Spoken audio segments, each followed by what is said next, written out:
आज नाश्त्यासाठी बेसनपासून खूपच झटपट मस्त अशी रेसिपी बनवली।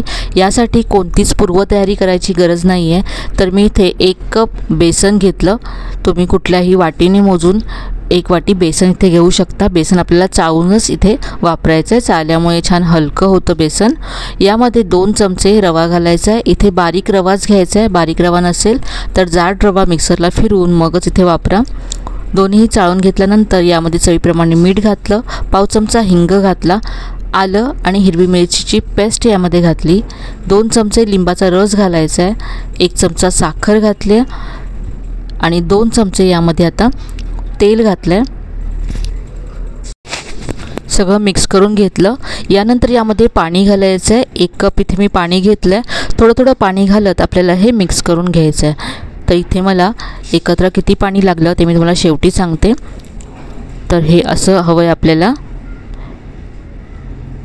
आणि यासाठी मला अर्धा कप आणि 2 चमचे इतकं पाणी लागलं आहे। अर्धा कपापेक्षा थोडंसं जास्त पाणी लागलं मला।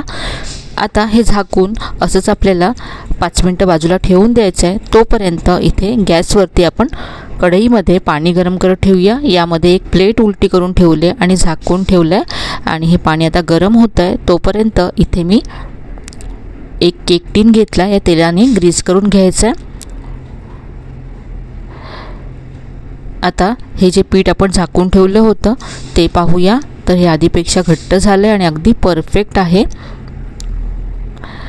हे पीठ आता हलकं होण्यासाठी आपल्याला विस्कने असं छान फेटून घ्यायचं आहे। 3 ते 4 मिनटं फेटून घ्यायचं आहे। याचा रंग बदलेपर्यंत आणि यावरती बबल्स येईपर्यंत आपल्याला हे फेटायचं आहे। पीठ मस्त हलकं झालं आहे।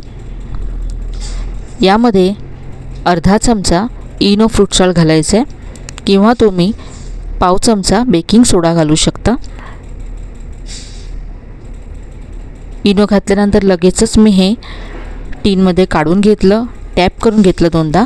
आता आपण हा ढोकळा वाफवण्यासाठी ठेवूया। 12 ते 15 मिनटं मीडियम फ्लेमवरती आपल्याला हा ढोकळा वाफवून घ्यायचा आहे। तर इथे साधारण 12 मिनटं झालेत। तर हा ढोकळा तयार झाला आहे।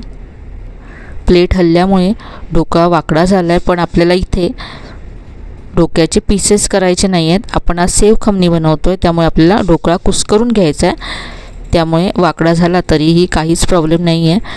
इथे पहा मी सुरीने चेक केलं आहे, सुरी क्लीन आली आहे, म्हणजे ढोकळा छान असा शिजला गेला आहे। पूर्णपणे थंड करून घ्यायचा आहे। थंड झाल्यानंतरच आपल्याला हा काढून घ्यायचा आहे। ढोकळा इथे थंड झाला आहे, काढून घेतला आहे। आता याचे पीसेस करायचे आणि आपल्याला कुस्करून घ्यायचा आहे। ढोकळा गरम असताना काढू नका, नाहीतर मग सेव खमणी चिकट होऊ शकते। हा ढोकळा छान असा हलका झाला आहे, जाळीदार झाला आहे। हा आता आपण कुस्करूया। या ढोकळ्याचा मी असा चुरा करून घेतला आहे। आता आपण इथे फोडणी तयार करूया। एका कढईमध्ये इथे मी 1 चमचा तेल गरम करून घेतलं आहे। तेल गरम झालं की अर्धा चमचा यामध्ये मोहरी घालायची आहे।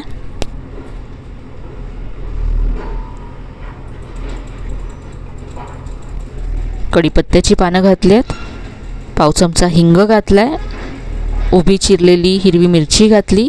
याबरोबरच तुम्ही यामध्ये 1 चमचा सफेद तीळसुद्धा घालू शकता। 3 मोठे चमचे पाणी यामध्ये घातलं, पाव चमचा मीठ घालायचं आहे आणि अर्धा चमचा साखर घालायची आहे। यानंतर यामध्ये मी चिमूटभर हळद घालते।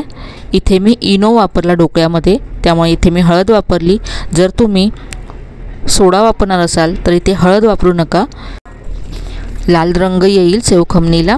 आता हे छान असं परतून घ्यायचं आहे। इथे शिजवायची गरज नाही आहे आपल्याला। तर अगदी हे 2 ते 3 मिनटं असं मी मंद फ्लेमवरती परतून घेतलं आहे। गॅस बंद केल्यानंतर अर्धा चमचा लिंबाचा रस घालायचा आहे। सेव खमणी तयार झाली आहे। आता ही सेव खमणी आपण सर्व करूया। प्लेटमध्ये काढून घ्यायची आहे।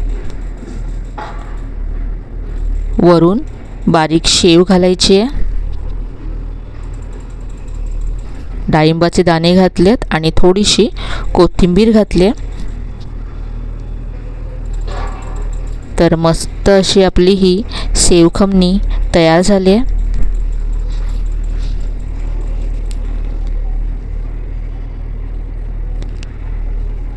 तर ही इन्स्टंट सेव खमणी एकदा तरी नक्की करून पहा.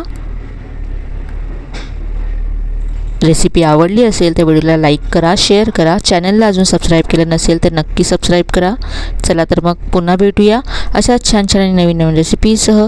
तोपर्यंत धन्यवाद.